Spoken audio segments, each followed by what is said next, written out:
কর্মসূচি উদ্বোধনে আজ দিনাজপুর যাচ্ছেন প্রধানমন্ত্রী। প্রথম দফায় 1200 কিলোমিটার নদী খালবিল খননের পরিকল্পনা। তুচ্ছ ঘটনা কেন্দ্র করে উত্তরায় রাতভর পুলিশ রিকশা চালক সংঘর্ষ, ধাওয়া পাল্টা ধাওয়া, শপিং কমপ্লেক্স ভাঙচুর। সড়ক রেলপথে ঘরমুখো মানুষের ঢল, বাড়তি চাপ সামলাতে প্রস্তুত পাটুরিয়া ফেরিঘাট। অতিরিক্ত ভাড়া আদায় বন্ধে প্রশাসনের কঠোর নজরদারি। এবং ইরানের উপর ইসরায়েলি হামলা অব্যাহত, হাইপারসনিক ক্ষেপণাস্ত্র ছুড়ে পাল্টা জবাব তেহরানের। সামরিক জোট ন্যাটোকে ট্রাম্পের হুঁশিয়ারি।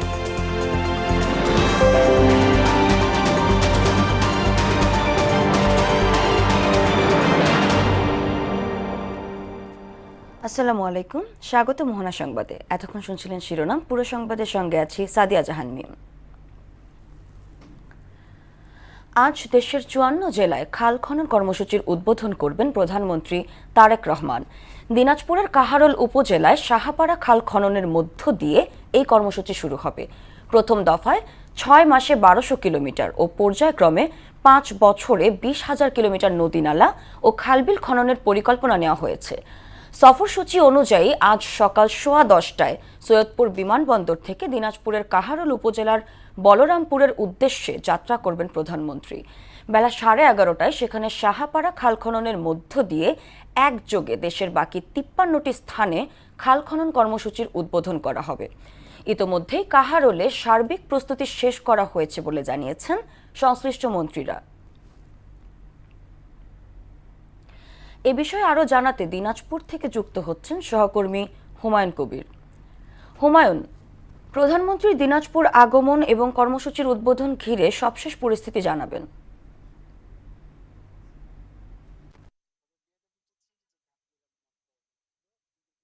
সাদিয়া, নিশ্চয় আপনি অবগত রয়েছেন যে 1977 সালে শহীদ প্রেসিডেন্ট জিয়া রহমান খাল খনন কর্মসূচি উদ্বোধন করেন। বিএনপির ত্রয়োদশ জাতীয় সংসদ নির্বাচনে বিএনপির কিন্তু প্রতিশ্রুতি ছিল যে খাল খনন কর্মসূচি তাতে সেই প্রতিশ্রুতি বাস্তবায়নের লক্ষ্যে কিন্তু আজকে দিনাজপুরের যে বলরামপুরের যে শাহপাড়ার যে খালটি আছে সেটি অর্থাৎ খননের মাধ্যমে কর্মসূচির উদ্বোধন করবেন। এই খাল খননের পাশাপাশি যে দেশের 53টি জেলায় কিন্তু এই কর্মসূচি কিন্তু উদ্বোধন করবেন প্রধানমন্ত্রী তারেক রহমান।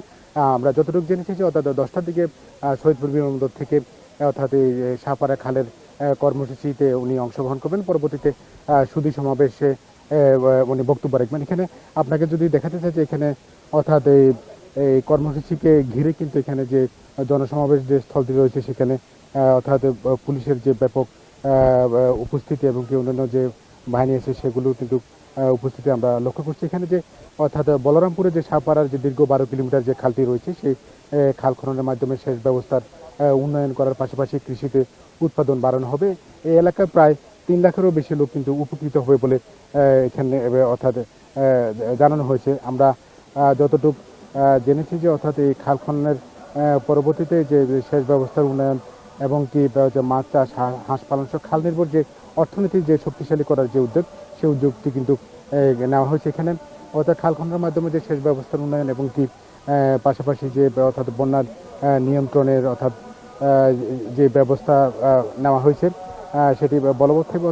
অর্থাৎ খাল খনন করার পরে যাতে খালের যে দুই পার যাতে কেউ যাতে দখল করতে না পারে এবং দুই পারের যে রক্ষণাবেক্ষণ সহ সেই বিষয়গুলো তদারকি করার দাবি জানিয়েছেন এখানকার স্থানীয় বাসিন্দারা। তারা অর্থাৎ তারেক রহমানের যে খাল খনন যে কর্মসূচি সেই কর্মসূচি কিন্তু ঘিরে তারা কিন্তু উচ্ছ্বাসিত, তারা কিন্তু উৎপন্ন। আমরা যতটুকু স্থানীয় বাসিন্দা যারা আছে তাদের সাথে আমরা কথা বলে আমরা জেনেছি এখানে অর্থাৎ বক্তব্য রাখার পর, জনসমাবেশে বক্তব্য রাখার পর প্রধানমন্ত্রী তারেক রহমান অর্থাৎ দুপুরে দিনাজপুরে যে পৌর শহর যেটি রয়েছে সেখানে যে কবরস্থান রয়েছে সেখানে তার যে অর্থাৎ নানা নানি এবং কি যে খালাকে অর্থাৎ সমাহিত করেছে সেটি জিয়ারত করবেন। পরবর্তীতে আমরা যতটুকু জেনেছি যে অর্থাৎ দিনাজপুরের সার্কিট হাউসে অর্থাৎ সুধী সমাবেশে এবং ইফতার মাহফিলে তারেক রহমান অংশ নেবেন। তো সবাই তারেক রহমানের অপেক্ষা আছে। এখানে যে আনুষঙ্গিক যে নিরাপত্তার যে বিষয়গুলো সেই বিষয়গুলো কিন্তু ইতিমধ্যে কিন্তু শেষ করা হয়েছে। এখানে আমরা দেখেছি যে মঞ্চ প্রস্তুত, যে আইনশৃঙ্খলা বাহিনীর সদস্যরা ব্যাপক সংখ্যক যে আইনশৃঙ্খলা বাহিনীর সদস্য মোতায়েন করা হয়েছে। তো এই সাদিয়া, দিনাজপুরের শাহপাড়া খাল থেকে এই ছিল আমার কাছে সর্বশেষ। ধন্যবাদ হুমায়ুন। সরকার জুলাই জাতীয় সনদ বাস্তবায়নে প্রতিশ্রুতিবদ্ধ বলে জানিয়েছেন স্বরাষ্ট্রমন্ত্রী সালাহ উদ্দিন আহমেদ। তবে কোনো আরোপিত আদেশে নয়, বরং সাংবিধানিক প্রক্রিয়ার মাধ্যমেই তা বাস্তবায়ন করা হবে। রোববার সকালে জাতীয় সংসদে এসব কথা বলেন মন্ত্রী। এদিকে নির্ধারিত সময়ে সংবিধান সংস্কার পরিষদের অধিবেশন আহ্বান না করায় উদ্বেগ জানিয়েছেন বিরোধী দলীয় নেতা ডাক্তার শফিকুর রহমান। বিস্তারিত জানাচ্ছেন নাহিদ সিরাজি নিম্মি। 2 দিন বিরতির পর রোববার বেলা 11টায় শুরু হয় ত্রয়োদশ জাতীয় সংসদের প্রথম অধিবেশনের দ্বিতীয় দিনের বৈঠক। এতে সভাপতিত্ব করেন স্পিকার হাফিজ উদ্দিন। অধিবেশনে উপস্থিত ছিলেন সংসদ নেতা এবং বিরোধী দলীয় নেতা। এখন আমি বক্তব্য রাখার জন্য আহ্বান করছি। অন্তর্বর্তী সরকারের আমলে জারি করা 133টি অধ্যাদেশ 2রা এপ্রিলের মধ্যে পর্যালোচনার জন্য সংসদের বিশেষ কমিটিতে পাঠানো হয়। এদিন কর্মসূচিতে ছিল রাষ্ট্রপতির ভাষণের উপর ধন্যবাদ প্রস্তাবের আলোচনা। এতে সংসদ সদস্যরা নিজ নিজ এলাকার বিভিন্ন সমস্যার কথা তুলে ধরেন। আমাদের মাননীয় প্রধানমন্ত্রীর কাছে অনুরোধ করব যাতে কক্সবাজার পৌরসভাকে সিটি কর্পোরেশন উন্নত করা হয়। যদি বাবেরচর গজারিয়া দনাগদা নদীর উপরে একটা সেতু হয়, মাত্র 700 কিলোমিটার একটা সেতু হলে আমরা 1 ঘন্টার মতলব আসা যাওয়া করতে পারি।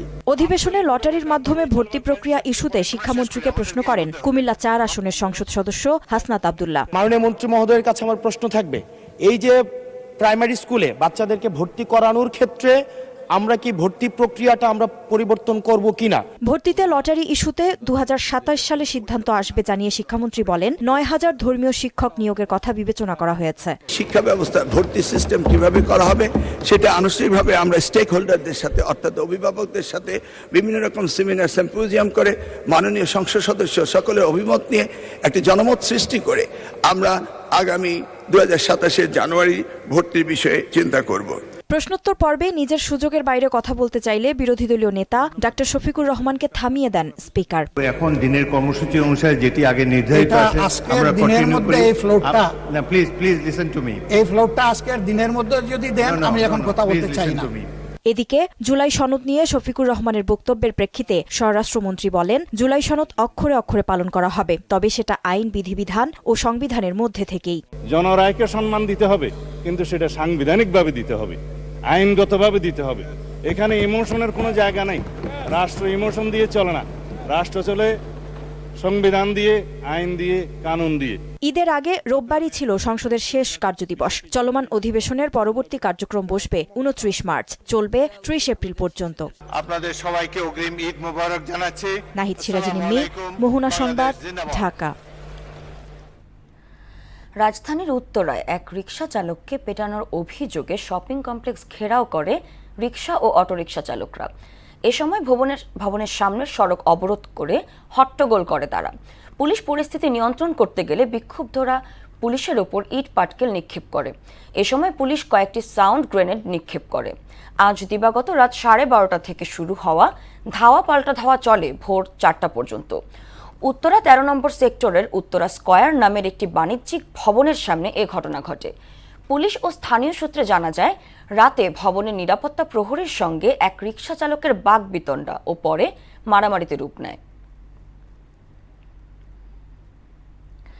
পবিত্র ঈদ উল ফিতর সামনে রেখে ইতোমধ্যেই রাজধানী ছাড়তে শুরু করেছে মানুষ। ট্রেন ও সড়ক পথে বেলা বাড়ার সঙ্গে সঙ্গে তাদের উপস্থিতিও বাড়তে দেখা যায়। পরিবার পরিজন নিয়ে সবাই ছুটছেন গন্তব্যের পথে। পরিবহন সংশ্লিষ্টরা বলছেন, কাল থেকে ঈদ ছুটি শুরুর পর দ্বিগুণ চাপ বাড়বে। এদিকে রেলপথে এখন পর্যন্ত শিডিউল বিপর্যয় হয়নি। সড়ক পথেই সহজেই টিকিট কিনতে পারছেন ঘরমুখো মানুষ। ঈদ সামনে রেখে ঘরমুখো মানুষের নিরাপদ ও স্বস্তির যাত্রা নিশ্চিতে মানিকগঞ্জের পাটুরিয়া দৌলতদিয়া নৌপথে নেওয়া হয়েছে প্রস্তুতি। আইনশৃঙ্খলা রক্ষার পাশাপাশি সড়ক ও নৌপথে অতিরিক্ত ভাড়া আদায়কারীদের বিরুদ্ধে কঠোর ব্যবস্থা গ্রহণের কথা জানিয়েছেন জেলা প্রশাসক। শরীফুল ইসলামের প্রতিবেদন, জানাচ্ছেন আফরিন পপি। দেশের দক্ষিণ পশ্চিমাঞ্চলের 21 জেলার প্রবেশদ্বার পাটুরিয়া দৌলতদিয়া নৌ রুটে ঈদযাত্রায় ঘরমুখো মানুষের স্বস্তির যাত্রা নিশ্চিত করতে প্রস্তুতি গ্রহণ করেছে প্রশাসন ও সংশ্লিষ্ট কর্তৃপক্ষ। পদ্মা সেতু চালু হওয়ার পরই এই নৌ রুটে যানবাহনের চাপ আগের তুলনায় অনেকটাই কম থাকলেও এবারে ঈদে চাপ বাড়তে পারে বলে ধারণা করছে ঘাট কর্তৃপক্ষ। তাই পাটুরিয়া, দৌলদিয়া ও আরিচা কাজিরহাট নৌ রুটে পারাপারের জন্য প্রস্তুত রাখা হয়েছে 17টি ফেরি ও 33টি লঞ্চ। আমাদের ঘাটের যে পরিস্থিতি, আমরা এতদিন যাবৎ 3টা পল্টন একসাথে থাকছে, এখন ওরা ভিন্ন ভিন্ন করে 2টা পল্টন দিছে। যে কোনো ধরনের পরিস্থিতি মোকাবেলায় সড়ক ও নৌপথে সার্বক্ষণিক প্রস্তুত রয়েছে জেলা পুলিশ, বিআরডব্লিউটিসি, নৌ পরিবহন কর্তৃপক্ষ, নৌ পুলিশ, ফায়ার সার্ভিস সহ উপজেলা ও জেলা প্রশাসন। আমরা আরও 3টি ফেরি সার্ভিসে যোগ করে আমরা 17টি ফেরি দিয়ে ঈদ সার্ভিস পরিচালনা করতে যাব, এরকম আমাদের পরিকল্পনা রয়েছে। প্রত্যেকটা মানুষ যাতে এই যে ঈদের ছুটিটা পাচ্ছে সেটা নিরাপদে এবং সুস্থভাবে ঈদ যাত্রা সম্পন্ন করতে পারে, এই জন্য আমরা কর্তৃপক্ষ আমাদের সব জায়গা থেকে সার্বিক প্রস্তুতি আছে। আর সড়ক ও নৌপথে অতিরিক্ত ভাড়া আদায়কারীদের বিরুদ্ধে কঠোর ব্যবস্থা গ্রহণের কথা জানান জেলা প্রশাসক। যাত্রী পরিবহনে অতিরিক্ত ভাড়া সহ অন্যান্য ভোগান্তি বিষয়ে আমাদের ম্যাজিস্ট্রেটরা সবসময়ের মতো এবারও মোবাইল কোর্ট পরিচালনা করবে। সব ধরনের ইয়াতে আমরা আগেও যেরকম মোবাইল কোর্ট পরিচালনা করেছি, আমাদের সেই ধারাবাহিকতা বজায় থাকবে।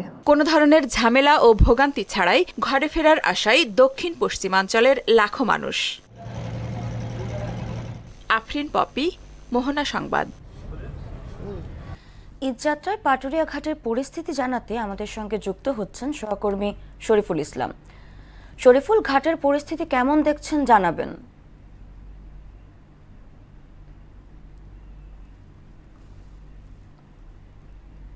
যেমনটি বলছিলেন, এই দেশের দক্ষিণ পশ্চিমাঞ্চলের একমাত্র নৌপথ কিন্তু এই পাটুরিয়া দৌলদিয়া ফেরিঘাট। এই ফেরিঘাটে কিন্তু ঈদকে কেন্দ্র করে কিন্তু ইতিমধ্যে প্রশাসনের একটি ব্যাপক প্রস্তুতি কিন্তু আমরা দেখেছি। আরেকটি বিষয় যদি একটু বলে রাখি যে এই প্রশাসনের প্রস্তুতির পাশাপাশি পাটুরিয়া ঘাটের যে অবস্থা, প্রতি বছর কিন্তু ঈদকে সামনে রেখে কিন্তু বিআরডব্লিউটি এর যে একটি বাড়তি প্রস্তুতি থাকে, আমরা কিন্তু বিআরডব্লিউটিসির যে পরিবহন রয়েছে এগুলো কিন্তু তাদের প্রস্তুতি দেখিয়েছে। এবং ঘাটের পরিস্থিতি যদি একটু বলি, ঘাট কিন্তু একেবারেই কিন্তু নাজুক অবস্থা। ঈদের আগে কিন্তু বিআরডব্লিউটি এর যে কর্তৃপক্ষের যে ঘাট সংস্কারের যে বিষয়টি ছিল, এখন পর্যন্ত কিন্তু ঘাট পুরোপুরি সংস্কার হয়নি। এবং এই ঘাটের আপনারা জানেন যে বিগত সময় বন্যার কারণে কিন্তু ঘাট কিছুটা ক্ষতিগ্রস্ত হয়। সেই ক্ষতিগ্রস্ত হওয়ার পরে কিন্তু ঘাটের যে পানির স্তর কিন্তু নিচে নামা যায়। যে পন্টুন রয়েছে, এই পন্টুন থেকে কিন্তু যানবাহন ওঠানামা এক ধরনের সমস্যা তৈরি হয়েছে। তো এ নিয়ে কিন্তু আমরা কয়েকজন চালকের সাথে কথা বলেছি, তারা যেটি বলছেন যে বিশেষ করে এই ঘাট এলাকায় আপনারা জানেন যে কালকে থেকে কিন্তু সরকারি ছুটি ঘোষণা হবে। এরপরে কিন্তু এই পাটুরিয়া ঘাট এলাকায় এক ধরনের চাপ বাড়তে পারে এবং এই ঘাট পুরোপুরি সংস্কার না হওয়ায় কিন্তু এক ধরনের সংখ্যা তৈরি হতে পারে বলে কিন্তু আমাদেরকে জানিয়েছে। এবং এই বিশেষ করে পাটুরিয়া ঘাট কিন্তু অত্যন্ত গুরুত্বপূর্ণ একটি ঘাট। ঈদকে সামনে রেখে কিন্তু নারীর টানে মানুষ কিন্তু এই নৌপথে কিন্তু বাড়ি ছুটে যান এবং প্রতি বছরই কিন্তু এক ধরনের যে চাপ আমরা কিন্তু লক্ষ্য করি। তো এবার কিন্তু এক ধরনের সংখ্যা তৈরি হয়েছে। এই যে ঘাট আপনারা যদি দেখতে পান যে এই ঘাট কিন্তু এখন পর্যন্ত সংস্কার চলছে, এই সংস্কার চলছে। তো এই ঈদকে কেন্দ্র করে কিন্তু প্রতি বছর যে পাটুরিয়া ঘাটের যে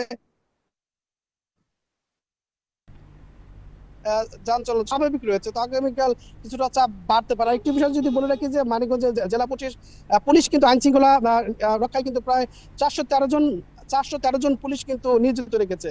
তো এই ছিল পাটুরিয়া ঘাট থেকে সর্বশেষ। শরীফুল ইসলাম, মানিকগঞ্জ। শরীফুল, আপনাকে ধন্যবাদ। ভারত থেকে আমদানি করা 16,000 মেট্রিক টন চাল নিয়ে মোংলা বন্দরে ফিরেছে 2টি জাহাজ। এর মধ্যে পানামা পতাকাবাহী এইচটি পাইনিয়র জাহাজে 11,000 এবং ভিয়েতনাম পতাকাবাহী ওয়াংটন জাহাজে এসেছে 5,000 মেট্রিক টন চাল।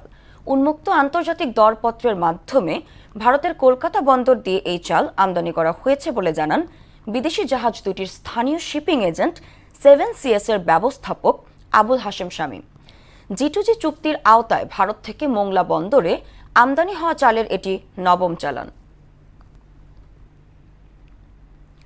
আজ পবিত্র লাইলাতুল কদর বা শবে কদর।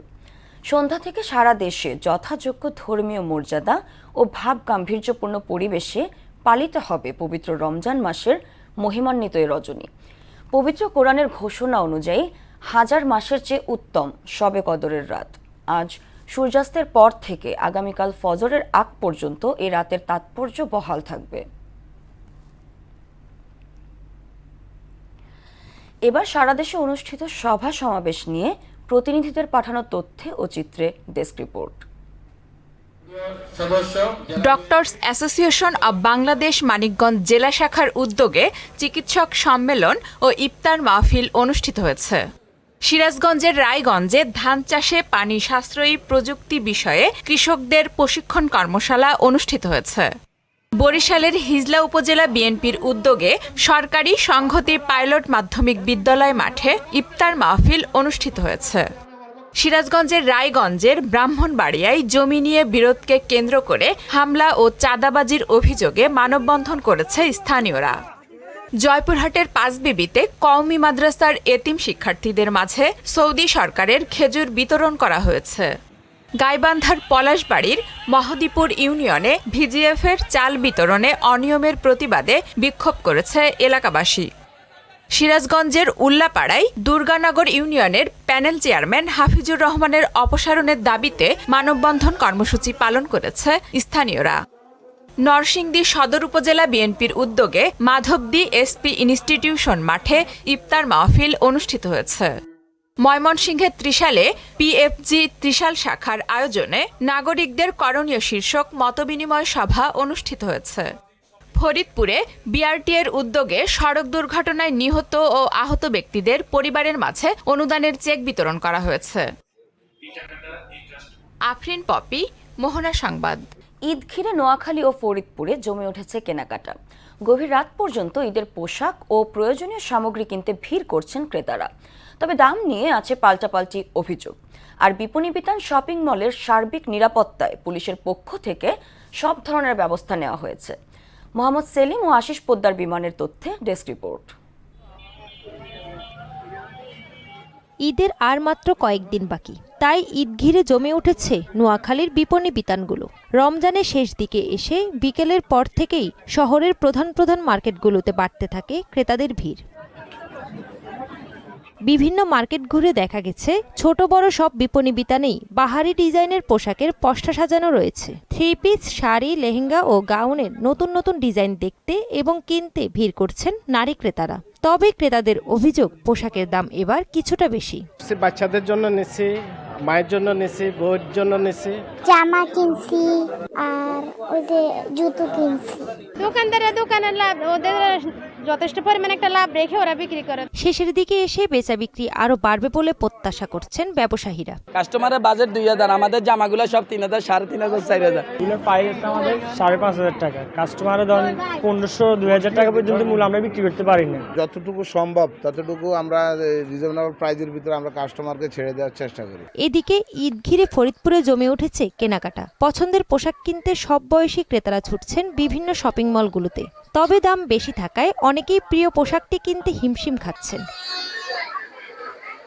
নির্বিঘ্নে কেনাকাটা সারতে পুলিশের পক্ষ থেকে সর্বোচ্চ নিরাপত্তা ব্যবস্থা নেওয়া হয়েছে বলে জানান পুলিশ সুপার। বড় বড় যে শপিং মলগুলো আছে বা বিপণী বিতানগুলো আছে, সেখানে আমাদের আলাদা পুলিশ ফোর্স মোতায়েন থাকবে, যাতে সম্মানিত ক্রেতা সাধারণগণ শান্তিপূর্ণ পরিবেশে, নির্বিঘ্নে এবং নিরাপত্তাপূর্ণ পরিবেশে তাদের কেনাকাটা করতে পারেন। দাম নিয়ে কিছুটা অভিযোগ থাকলেও পছন্দের পোশাক কিনতে ক্রেতাদের ভিড় আরো বাড়বে এমন প্রত্যাশায় ব্যবসায়ীরা। তাহসিন তারিন, মোহনা সংবাদ। ঈদযাত্রার খবর জানাতে কমলাপুর রেল স্টেশন থেকে যুক্ত হচ্ছেন সহকর্মী বিজন কুমার। বিজন, কমলাপুর রেল স্টেশনের চিত্র কি? আজকে ভিড় কেমন?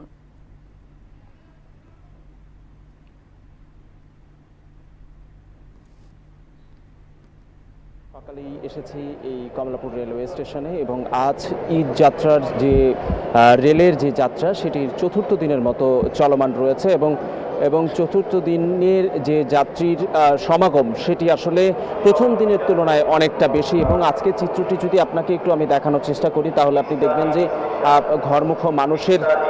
ঘরমুখ মানুষের আসার যে চিত্র সেটি অনেকটাই বেশি। আমরা কিছুক্ষণ আগেও ছিলাম। এখন আর একটু শিডিউল বিপর্যয়ের বিষয়ে বলি যে এবারে সরকারের পক্ষ থেকে একই সঙ্গে বাংলাদেশ রেলওয়ে যে বিষয়টি জানিয়েছে যে এবারে শিডিউল বিপর্যয় কোনো মতেই হবে না, তবে দুর্ঘটনাজনিত কারণে দুই একটি হতে পারে, তবে সেটি অনির্ধারিত এবং এখন পর্যন্ত যে ট্রেনটি ছেড়ে যাবে সেটি হচ্ছে তিস্তা ঈদ স্পেশাল, সেটি দেওয়ানগঞ্জ, এটি ছেড়ে যাবে 9টা 30 মিনিটে। এরপরে রয়েছে তিতাস কমিউটার জামালপুর এক্সপ্রেস, সেটি ছেড়ে যাবে 10টায় এবং একতা এক্সপ্রেস রয়েছে 10টা 15, কিশোরগঞ্জ এক্সপ্রেস রয়েছে সেটি 10:30টার দিকে ছাড়বে, রূপসী বাংলা এক্সপ্রেস রয়েছে এটি ছাড়বে 10টা 45-এ এবং শহরতলির যে প্ল্যাটফর্ম সেটিতে রয়েছে জয়দেবপুর কমিউটার, সেটি 11টার দিকে ছেড়ে যাবে।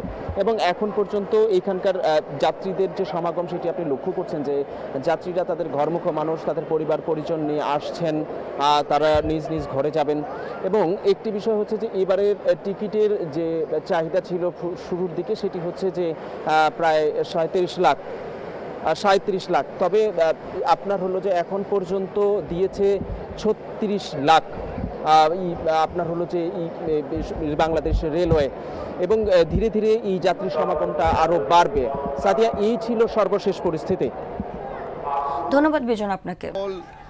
দর্শক, এই পর্যায়ে জানিয়ে দিচ্ছি আজকের সংবাদপত্রের গুরুত্বপূর্ণ শিরোনাম।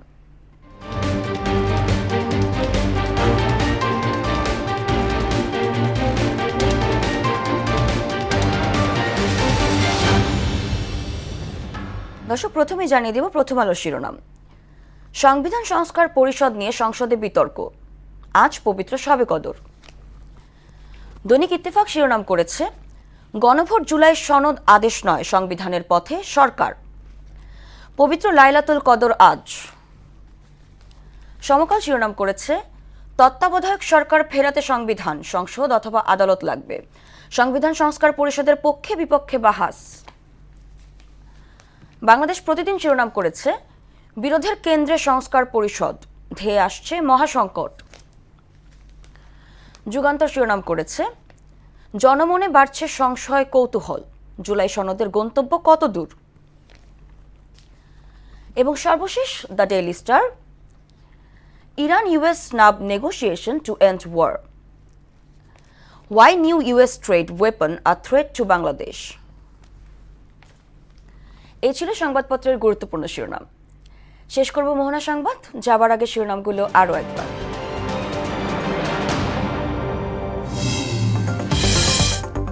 খাল খনন কর্মসূচি উদ্বোধনে আজ দিনাজপুর যাচ্ছেন প্রধানমন্ত্রী। প্রথম দফায় 1200 কিলোমিটার নদী খালবিল খননের পরিকল্পনা।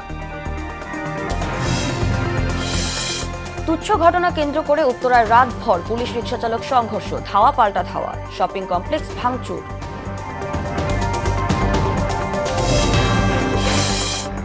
সড়ক রেলপথে ঘরমুখ মানুষের ঢল, বাড়তি চাপ সামলাতে প্রস্তুত পাটুরিয়া ফেরিঘাট। অতিরিক্ত ভাড়া আদায় বন্ধে প্রশাসনের কঠোর নজরদারি।